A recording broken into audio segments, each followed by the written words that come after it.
maioria da Polônia recebia a comunhão do novo pontífice, diferentemente de seu antecessor, que queria andar na multidão e era impedido por seus assistentes. João Paulo II desceu vagarosamente os degraus no final da missa para abençoar uma mulher em uma cadeira de rodas e muitos outros peregrinos que ali apareceram. Momentos depois, um buquê foi jogado pela multidão e um garoto o pegou, vacilando entre o olhar severo de um assistente e o aceno do pontífice. Foi um precedente que houve na cerimônia, pontuada às vezes pela emoção e surpresa. Uma comemoração que centenas de milhares simplesmente se recusavam a ir embora. E 3 horas depois da missa ter terminado, o Papa João Paulo apareceu novamente, dessa vez na janela de seu apartamento, com uma mensagem especial para o pessoal jovem na praça abaixo. Vocês são o futuro do mundo, ele disse. Vocês são a esperança da igreja. Vocês são a minha esperança. A multidão respondeu com entusiasmo e aplausos contínuos, até o Papa dizer: temos que terminar. É hora do almoço, mesmo para o Papa. A voi e al Papa. Novos direcionamentos. Ele herdou uma igreja que havia começado uma mudança de curso uma década antes. As novas direções foram estabelecidas por uma reunião extraordinária chamada Vaticano II. Vaticano II foi a coisa mais revolucionária que aconteceu em toda a história da Igreja. Foi um parlamento onde os bispos do mundo foram reunidos por João XXIII em 1962.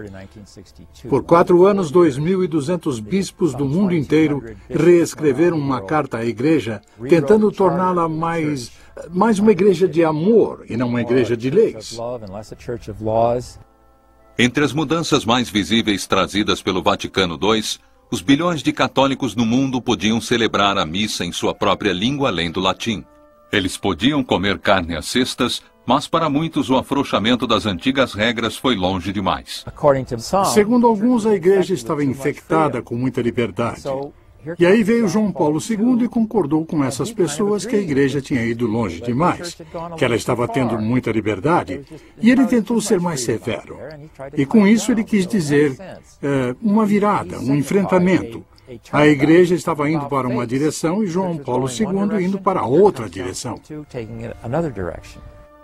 O novo Papa apoiou o pedido do Vaticano II por ecumenismo, a harmonia na igreja entre cristãos e não cristãos.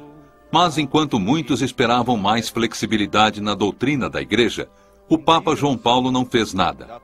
E mesmo custando alguns devotos alienados, ele ficou realmente contra o que ele chamava de cultura da morte, que incluía o controle de natalidade artificial, eutanásia, pena de morte e principalmente aborto.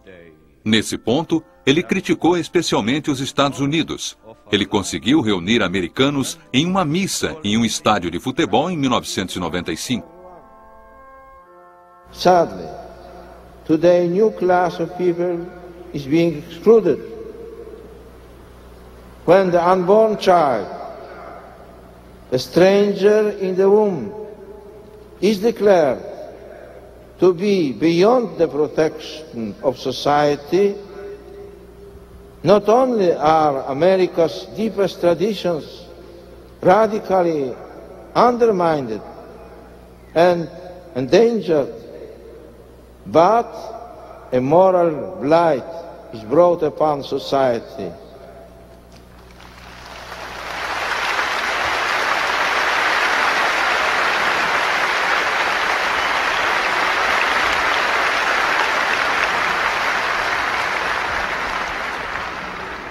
I am also thinking of threats to the elderly, the severely handicapped, and all those who do not seem to have any social usefulness.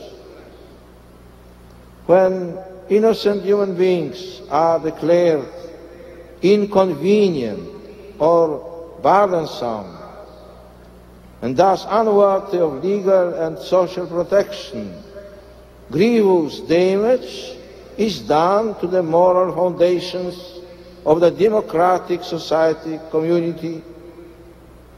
The right to life is the first of all rights. It is the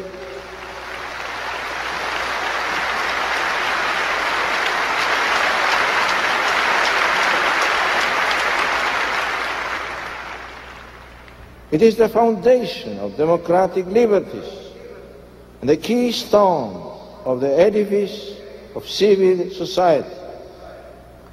Both as Americans and as followers of Christ, American Catholics must be committed to the defense of life in all its stages and in every condition.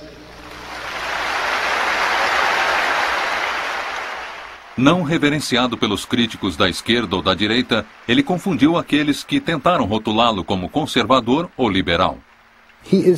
Ele foi um homem que desafiou essas categorias, porque ele só pode ser compreendido primeiramente como um discípulo cristão. E como discípulo que vê tudo através das lentes teológicas, simplesmente não se presta a essa categorização convencional de direita e esquerda.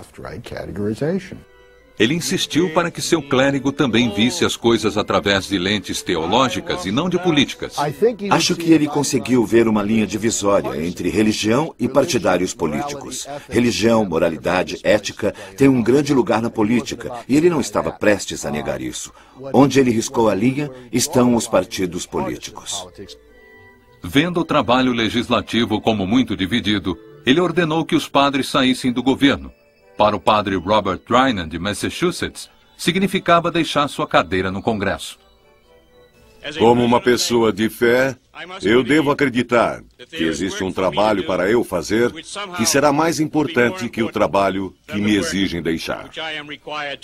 Vou me encarregar desta nova peregrinação com dor e com orações.